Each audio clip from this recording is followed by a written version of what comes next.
একটা video viral হওয়ার পিছনে মূল টার্গেট থাকে স্টোরি টেলিং। আর এই স্টোরি টেলিংকে আমরা তিনটা ভাগে ভাগ করে থাকি। এই তিনটা হলো first hook, second hook and third hook.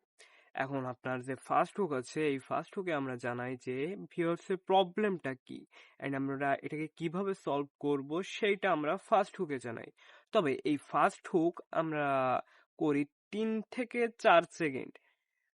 Shorts video হলে 3 থেকে 4 সেকেন্ড, আর যদি লং ভিডিও হয় সেই ক্ষেত্রে 5 থেকে 6 সেকেন্ডের হয় এই হুকটা।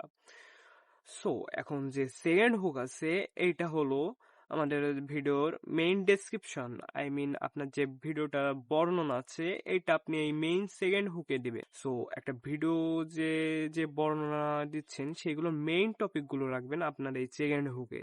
অ্যান্ড আপনার যে থার্ড নাম্বার হুক আছে এইটাতে রাখবেন আপনার লাস্টে, মানে এরকম কিছু কথা বলবেন যার ফলে যেন আপনার অন্যান্য ভিডিওগুলো আপনার ভিউয়ার্স দেখে, প্লাস আপনার যে ভিডিওটা দেখছে এই ভিডিওটা যেন আবার রিপ্লে করতে পারে। এর জন্য আপনি লাস্টের পার্ট অ্যান্ড ফার্স্টের পার্টটা কিছুটা মানে অ্যাটাচড করে দিতে পারেন, যেন অডিয়েন্স যেন বুঝতে না পারে যে এই ভিডিওটা শেষ হয় নাই, মানে এখনো স্টার্ট আছে, এটা যেন বুঝতে পারে। তবে এইটা এইটা আপনারা ব্যবহার করবেন শর্টসের ক্ষেত্রে। সো এতে আপনার শর্টস থেকে আপনি ওয়াচ টাইম পাবেন অ্যান্ড আপনার যে এঙ্গেজমেন্ট আছে এটাও বাড়বে। অডিয়েন্সের যেহেতু আপনার মানে রিটেনশন ভালো হচ্ছে, আই মিন ওয়াচ টাইমটা ভালো হচ্ছে, ভিডিওটা এটা র্যাঙ্ক হওয়ার পসিবিলিটি থাকবে।